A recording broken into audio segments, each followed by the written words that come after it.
Jessica Ardeal. I am a certified body talk practitioner with the International Body Talk Association. And today I feel very fortunate to introduce to the panel of body talk experts Dr. Nancy Werner. Dr. Nancy Werner, you are a medical acupuncturist, a senior body talk instructor, an advanced certified body talk practitioner, and you also teach the one-day body talk access course as a body talk access trainer. Thank you so much for taking the time out to be here. I'm really grateful for you sharing your wisdom and expertise and experience in merging body talk with your medical background. So thank you so much for taking the time out. It's a pleasure, Jessica, and it's always great to have a new forum for spreading the word about the sort of work we do and have the opportunity to answer some of the questions, some of the unspoken questions that often people are holding, regarding a discipline they may not yet know. So thank you very much for providing this forum. Oh, thank you so much. I think it's really important that as service providers in the healthcare field that we tap into as many resources as we can to provide the highest level of service to the clients that come to see us for relief in the body. So, what was your experience with Body Talk? How did you come across this modality? Well, I was fortunate to have a good friend, a trusted friend, who had actually spent some time with me in medical school years ago in Venezuela. We were both students in medical school in Venezuela. And she later left, didn't actually have the opportunity to finish her studies, but maintained her interest in healing and some of our now complementary modalities, and lived other places in the world. She is actually the person who was first exposed to body talk in Canada through a group of friends that were working with the founder, Dr. John Veltheim, back in the late 90s and early 2000s. And at that time, we had the opportunity to visit, and she kept pushing my need to learn it. I was skeptical at first, Jessica, like so many people are, and very, very happy with my ongoing mind-body practice and medical acupuncture. And so it was only when I experienced my own first episode of serious arthritis that kept me from working well with the needles that I sought a session, sort of as a last resort, with my friend during a vacation. And about a month after that session, I noticed that very gradually the symptoms had just completely evaporated. And although I was very much able to resume my original practice, I thought, well, it's time to learn something new. And I very enthusiastically signed on to a course and learned the discipline. I did not start teaching it early on, but I learned it and began to play with it. As Dr. Veltheim, the founder, often says, I was kicking it in the tires and driving it around the block and finding out for myself if it really seemed to hold up compared to the other very reliable disciplines that I was already practicing, Jessica. So, what stood out to you then? Was there a key monumental moment where you were like, okay, this is it, this is real? Or what compelled you to study as far as you have and ultimately become an instructor? Well, it was probably an accumulation of factors. A number of interesting things began to happen. In any integrative medical practice, I was working with a small group of complementary practitioners in, as I said, another country, in Venezuela. And most of us were good acupuncturists. However, we had a couple of top homeopathists, some body workers, massage therapists, and a nutritionist also working with us. And in any integrative practice, you may have noticed there are always a handful of patients who seem to get stuck, who are not responding to the treatment program that we think ought to be working. So I took those non-responders and started practicing body talk in them. And a very big percentage of the non-responders shifted quickly and began to improve after perhaps months of just maintenance treatments in other disciplines. So this is one of the things that caught my attention big time. Another thing that I started to notice was new clients would come in with an apparent complaint, something they thought was important. And I always explained to them that body talk works with innate wisdom's agenda, not our conscious agenda. So they could come in with one set of symptoms, say chronic pain, chronic wrist pain, or something else. Headaches were very common also. And we would work with the body talk protocol to address the headache, the root cause, which very often is unconscious. But then they would disappear and come back a number of weeks or months later, and it turned out other aspects of their lives had taken an unexpected shift or leap forward. And one concrete case I remember was a woman in her 50s who was one of the few master swimmers in my country. And she worked out mostly with young men in their 20s with a swim team and a coach to be able to keep up her own conditioning and the discipline. So she came in because she had to abandon her swimming, but she wasn't worried about that. She came in because she was having chronic pain. So I gave her one or perhaps two body talk treatments and didn't see her for a long time. Later, she came back and she said, "Oh, the pain went away. That's why I didn't come back." She said, "But it was very interesting. For the first time in almost a year, I went back to a swimming training and I have not been conditioning. And my best time improved by 3 seconds." So for anybody who's an athlete, to be able to leave off your training and have your physiology and your metabolism improve to the point where you make that kind of a leap at age 50, it's a significant shift. So that little personal detail really got my attention and got me very enthusiastic about continuing my training and learning more about this wonderful system. Do you have any other case studies or session stories that are popping up to share that stand out to you right now? Well, we always have old favorites. Those of us who've been in the discipline for a while, I've been doing body talk now for 15 years. But I always like to look at what's going on recently because not only we as people and as practitioners, but our clients are shifting and changing because the world seems to be shifting and changing kind of quickly. Environmental energies are shifting. Our understanding of our place in the universe is shifting. These things influence the way our work develops, Jessica. So one of the things that comes to mind in more recent work is a community clinic, a volunteer service project that I initiated last year. And I see clients, I now live in Mexico. So in that particular environment, I see clients who do not know a lot about energy or energy medicine, who live a fairly simple life. Most of them are working people. By that I mean gardeners or maintenance workers or cooks, people of that sort of working class cut who probably haven't had as much education as maybe we enjoy in North America and Europe, their basic education. So they come in with a different set of expectations. Because so often people say, oh, well, a discipline like that happens because of the placebo effect. And what I'm noticing with that group is they respond just as quickly to, for example, chronic pain management. They respond quite quickly and their key issues are getting addressed. But other more sophisticated levels of our work, for example, what we call matrix work or environmental work in body talk, which may be a little more obscure to the public in general.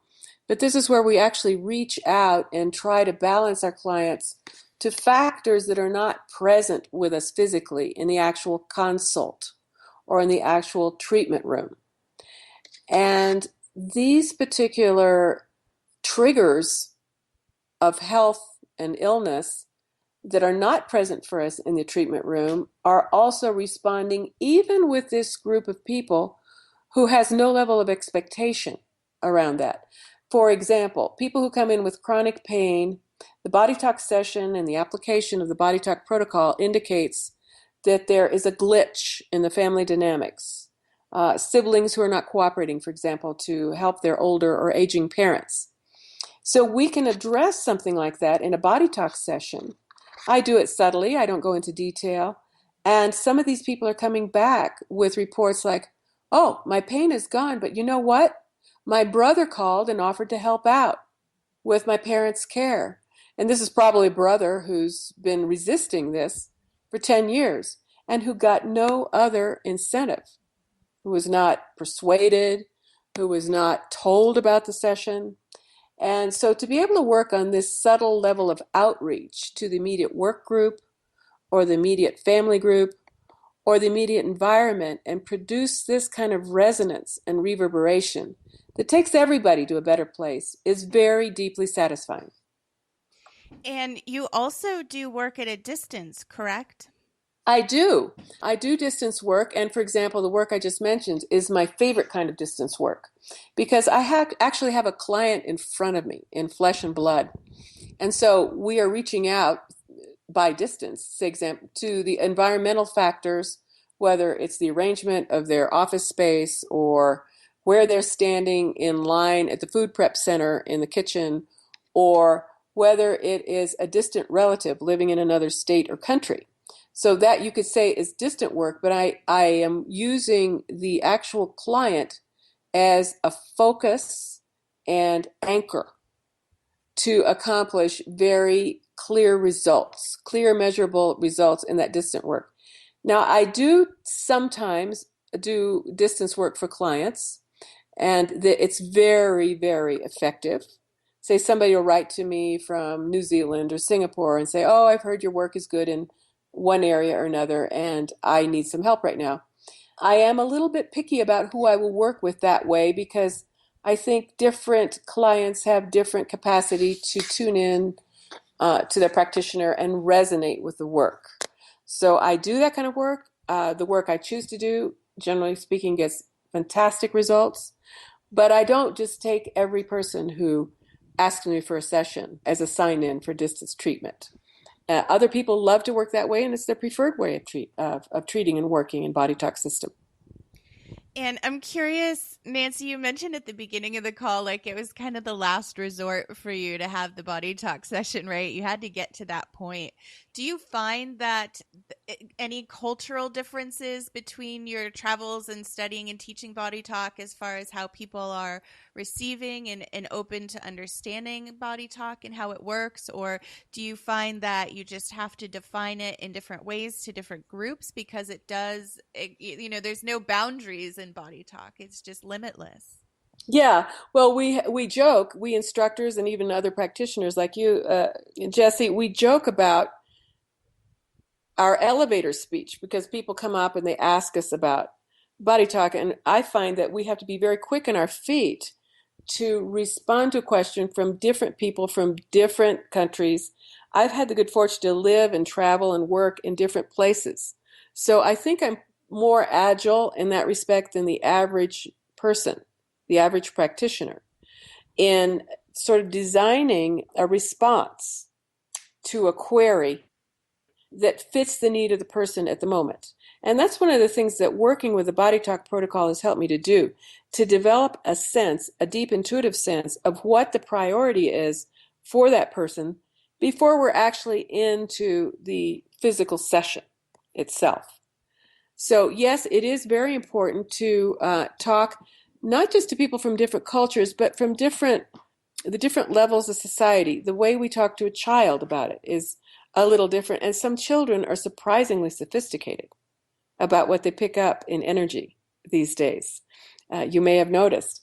Or how I could talk to a working class person, like I just mentioned, as opposed to some of my overeducated PhD sort of clients who already have pre-formulated answers for everything and not so many questions. And to go back to your original statement, some of my favorite clients are those people who have reached the point of, well, this is a last resort. Everything else I'm doing is not working. So let's see. And then I have a joke with them, a little private joke. I said, well, let's see what your autopilot has to say about this. Because we all have this innate wisdom that I like to call the autopilot. Most people these days can relate to the idea of air travel, and even a very good physical pilot still relies heavily on his automated system to get the plane up in the air, flying safely, and back on the ground in one piece. So people like the idea that there is a further resource for them to connect with, to find out more about their own well-being.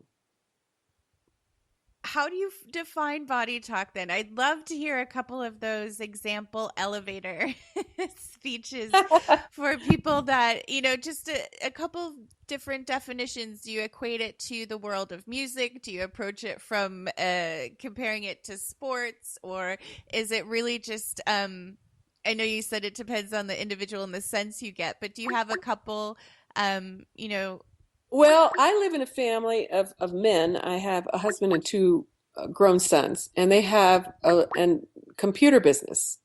And so and I'm sort of techie person. And I've noticed that people across all strata of society today are techie. I mean, the simplest working class people are using Instagram and Snapchat and Facebook and their smartphones, right? So I tend to use techie type informatic metaphors when I talk about body talk. So something simple that could be said is body talk is a programming tool or a user interface that allows me as a practitioner to get to the bottom of the problem, to get to the root cause of your symptoms. And another thing I'll often say is your symptoms are good markers. They're little red flags that, like a golf caddy would carry to mark, the green, but they are not the problem. So what really interests me is not the symptom, it's what's causing the symptom. What's going on underneath the green? How many moles are crawling around down there? So if I'm talking to a golfer, I might talk about that in a golf metaphor. If I'm talking to a computer guy or a student, I'll very often talk about the user interface, making it friendlier and easier for us to get underneath the surface of what the symptom is trying to say. let's talk about that for a minute and just dive into that a little deeper because I really think it's important. And even for myself, doing body talk since 2008 and listening to body talkers from around the world share their experiences, it really hit me that, it really does come back to the body's own innate healing wisdom and power within. There are so many different modalities out there that we have access to, and sometimes it can get overwhelming which energetic modality to explore. And so with body talk, how do you explain that it taps into that inner wisdom and can facilitate those shifts from the inside out? Well, I think that only thing that can convince people of that is to give it a shot. And if they come in with a laundry list of things that they've done or are continuing to do, I go back to my information or informatics, computer-based, cybernetic metaphors. And I'll say, okay, well, your information is scrambled because very often people are so desperate to be well, I understand this, that they will try a number of different disciplines to reach the goal. And sometimes the body just needs to be unscrambled. It needs to be in what we call a parasympathetic mode. It needs to be in resting and receptivity to be able to receive any information we can give it, to help it reprioritize its internal systems. So one of the things I do is say, all right, we need to, first of all, check with the system to make sure that body talk is a priority. It may not be at a given moment the highest priority for the highest good of a client coming in.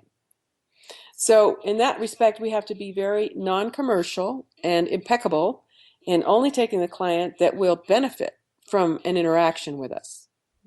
And so I always test first to make sure that body talk is a priority at that moment.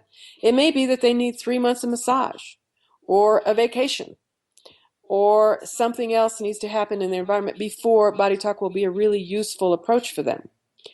And then once we've established that, I ask them to please take a break and only continue essential treatments.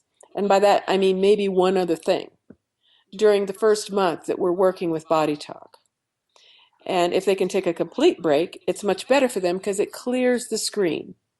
It cleans off the plate. It refreshes the screen so that they themselves have a chance to evaluate whether they're starting to feel better or not.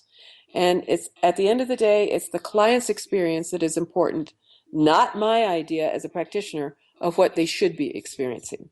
So I just like to make sure that they understand that they need to contribute to allowing some of this to settle in for a month or so.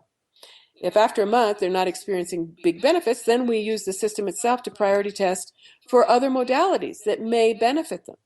So I think that's a good ethical ground for all of us who are practicing the system. And at the end of the day, it produces happier clients, happier patients, and people who are enjoying more well-being. And body talk is such an experiential process, right? We could talk about it for months, and it's still until you've had that personal application and a way to make that sense of it within your own feeling body, right? To experience the shifts within yourself. That's obviously where the point of impact is, right? When we can apply that within our own lives and see that ripple effect. So you mentioned the piece around the priority, and so, have you found that you could do too much body talk? Or if somebody wanted to get a body talk session every day, is that something that could be utilized if that was the intention the client wanted to address? The clients, I always make a distinction with my patients and clients between what their conscious desires are and what the wider bandwidth of their body mind is needing. Ah, And as we know, we work in levels of mind with body talk. So there are a number of levels of mind that we may not be accessing. One of them is the subconscious level, the level underneath our cortical cognition, everyday dealing with the world level. At that level, of course, is where dreams come from and our autopilot is working full blast, but we're usually not aware of it consciously. So I often tell clients, I'm very interested in listening for a little while to what your conscious mind wants, but really your conscious mind hasn't resolved the symptoms. So what we need to do is dive in and find out what's going on these other levels. Not all of them in body talk do we regard to be unconscious or subconscious. Some of them we believe now, in agreement with the theories of Dr. Amit Goswami, for example, may be supramental. But whatever is happening there, there's a bandwidth that most clients are not accustomed to accessing. And a good body talk practitioner will access the level of the bandwidth needed to bring about a faster healing for them. So I ask them to please abandon that conscious level, because if it hasn't worked up to the moment they get to my table, it's unlikely that if we keep exploring that narrow frame of the bandwidth, that we're going to continue to get a result. We need to dive around and explore other levels. and do you bring body talk into all of your medical acupuncture sessions, or is it again based on the client? It is based on the client. Some clients are just very resistant still to the idea that they have an autopilot or innate wisdom in the body, right? And so I'm not going to consciously subject them to something that looks like a body talk session when their level of mind is resisting it, because it wouldn't penetrate. It wouldn't be helpful to them. So I will usually choose a side door. And my side door is, my experience basically with what I love to call updating ancient wisdom. So I have very good training in classical Chinese medicine. I love it. I keep learning. There's so much I don't know about it. I study every week, 2 or 3 days, some of it.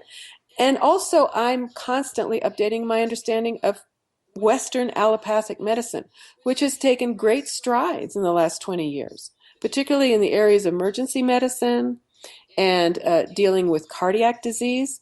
So I try to keep all of that up to date, and I will give the clients the benefit of some of those updates for them to begin working with their lifestyle choices until they feel that they may be ready to try a body talk session. So, sometimes we have to be good gardeners and prepare the ground. And we can find your bio page on the IBA website at bodytalksystem.com. Is there any other way that we can connect with you to find out more?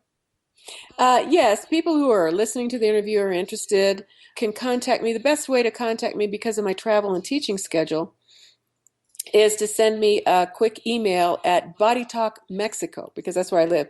All little letters, Body Talk Mexico at gmail.com.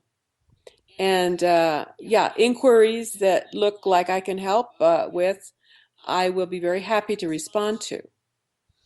And I just want to touch on before we go the piece about merging a system like Body Talk into an established Western medical mindset or model, and the capacity to do that. With your experience, do you see any wave of the future or any inkling of how that might work?